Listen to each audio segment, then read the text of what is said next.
તમામ દર્શકોના હૃદયમાં વિરાજે એવા ઈશ્વરીય તત્વને અક્ષય મીઠાણીના હૃદયથી વંદન.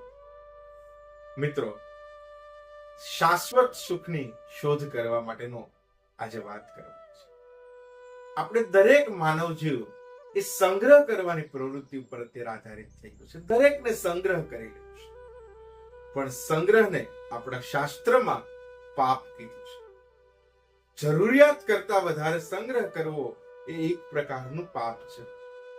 વૃંદાવનના એક સંત તો એમ કે તમે કોઈ દાન પુન કરો છો તો એ શું છે દાન? તો કે તમારે જરૂરિયાત કરતા વધારે જે સંગ્રહ થઈ ગયો હતો અને પછી તમે વહેંચો છો, એનું પ્રાશ્ચિત કરો છો, એટલે દાન. તો પ્રાશ્ચિત છે ને એનો ઢંઢેરો ન પીટવાનો હોય. પ્રાશ્ચિત તો શાંતિથી કરી લેવાનું, કોઈને ખબર પણ ન પડે એવી રીતે પ્રાશ્ચિત કરી. આપણા ધર્મ પ્રમાણે ધર્મ, અર્થ, કામ અને મોક્ષ આ ચાર ઉપર આપણું જીવન ટકેલું છે. તો ધર્મ અને મોક્ષ આ બંનેની પાળ બાંધી દીધી છે.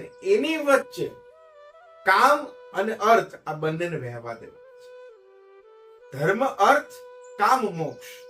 તો ધર્મ અને મોક્ષની જે પાળ છે, કોઈ પાળ બાંધેલી હોય ને એની અંદર ગમે એટલું પાણી વહેતું હોય તો એ પાણી ઉપયોગી છે, એ પાણી સારું છે.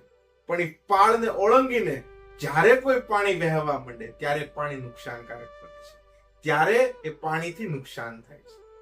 એવી રીતે ધર્મ અને મોક્ષની વચ્ચે અર્થ અને કામની જે કઈ પ્રવૃત્તિઓ કરીએ છીએ એ ઉપયોગી છે. પણ ધર્મને એક બાજુ રાખીને કોઈ પણ અર્થો પર જેની પ્રવૃત્તિ કરીએ કે કોઈ પણ કામની પ્રવૃત્તિ કરીએ તો એ માણસને નુકસાન કરે છે. જો ધર્મને ધ્યાનમાં રાખી અને તમે કોઈ પણ અર્થોપાર્જનની પ્રવૃત્તિ કરશો તો એક સમય એવો આવશે કે તમને એ ઉપરામ કરી દેશે. અને ધર્મને ધ્યાનમાં રાખીને કોઈ પણ કામની પ્રવૃત્તિ કરશો તો એ પણ તમને એક સમય ઉપરામ કરી દેશે. મને ઘણા યંગસ્ટરો સાંભળતા હશે અને એવું થતું હશે કે ઉપરામ એટલે શું? તો કે આધ્યાત્મિક ભાષામાં ઉપરામ શબ્દ સંતુષ્ટિ માટે વપરાય છે. ઇકોનોમિક વાળા સ્ટુડન્ટ કદાચ સાંભળતા હોય કોમર્સના, તો એમને ખબર હશે કે ઇકોનોમિકમાં ઘટતા તૃષ્ટિગુણનો નિયમ આવે. ઘટતા તૃષ્ટિગુણનો નિયમ એટલે શું?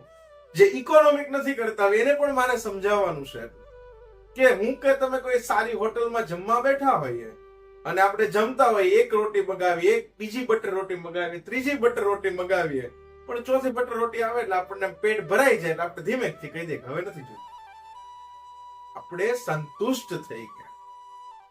આવી જ રીતે મેં કે તમે ધર્મને ધ્યાનમાં રાખીને કોઈ પણ અર્થ ઉપાર્જનની પ્રવૃત્તિ કરતા હશું કે કોઈ કામની પ્રવૃત્તિ સાથે હશું તો એક સમય એવો આવશે કે આપણે સંતુષ્ટ થઈ ગયા છે અને આપણે ધીમેથી ક્યાંથી છૂટી જશે એ આપણને ખબર પણ નહીં પડે. અને આ ફક્ત ને ફક્ત ઈશ્વરની પ્રેરણાથી, ઈશ્વરની કૃપાથી શક્ય છે. ઉપરામ એટલે સંતુષ્ટ થઈ જવું ને ધીમેથી છૂટી જાય, ખબર પણ ન પડે. માણસનું મૂળ લક્ષ્ય મુક્તિ હોવું જોઈએ. એટલે જ ખાસ કે એનાથી આગળ કહું તો ગરીબ માણસ હોય ને એને વૈરાગ્ય જલ્દી લાગે, પણ એ સાધુ થઈને પણ એને રૂપિયો જ દેખાતો હોય કારણ કે એને ભોગવું નથી.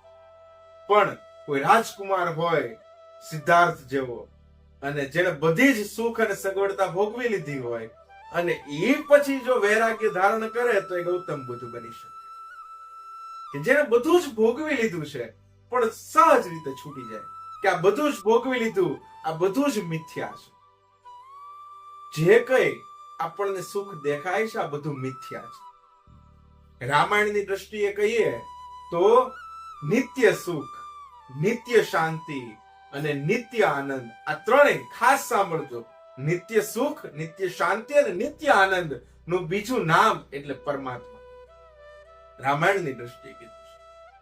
તો આપણે દરેકે ધર્મ, અર્થ, કામ, મોક્ષ આ ચારે પ્રવૃત્તિઓમાં આપણું જીવન પસાર કરવાનું છે. પણ શાશ્વત સુખની શોધ કરીએ કે આ બધું તો છે ને એ પૂરું થઈ જવાનું છે. જે કઈ સુખ સગવડતાઓ દેખાય છે એ એક સમય તો પૂરી થઈ જવાની છે. ખરેખરમાં જો સુખ મેળવવું હોય ને તો ઈશ્વરને ધ્યાનમાં રાખીએ, ધર્મને ધ્યાનમાં રાખીએ તો અવશ્ય માણસને મુક્તિ મળશે, તો અવશ્ય ઈશ્વર મળશે. એક સરસ મજાનું ઉદાહરણ છે કે એક જહાજ જતું હોય ને જહાજના શડ ઉપર શડ કોને કહેવાય? તો કે જે જહાજ હોય એમાં વચ્ચે એક મોટો સળિયો હોય, દંડો હોય, અને ઈ દંડામાં એક કાપડ બાંધેલું હોય. આ કાપડ ઉપર જો કોઈ કાગડો બેસી જાય ને અને ઈ જહાજ છે એ મધદરિયે પહોંચે, આ મધદરિયે પહોંચે ને પછી કાગડો ઉડવા માટે કરે. ઈ કાગડો ગમે એટલો સમુદ્રમાં ઉડે પણ એને કે કિનારો મળતો નથી. અને કાગડો પોતાની ક્ષમતા પ્રમાણે કિલોમીટર 2 કિલોમીટર ઉડે અને પાછો ઉડી અને જહાજના શડ ઉપર આવીને એને બેસવું. આ શડ એટલે શું છે? એ ધર્મ છે. હું કે તમે કોઈ પણ જીવ છે એ અત્યારે મનોરંજન માટે ગમે એટલા ઉડી, આપણે 2 કિલોમીટર 3 કિલોમીટર આપણે સિનેમામાં જશું, સારી હોટલમાં જશું, પણ આપણે જો કિનારે પહોંચવું હોય તો શડ ઉપર આવીને બેસવું પડશે, ધર્મ ઉપર આવીને બેસવું પડશે, એ કોઈ પણ મંદિરે જવું પડશે, એ કોઈ સંત મહાપુરુષનું સાનિધ્ય પ્રાપ્ત કરવું પડશે.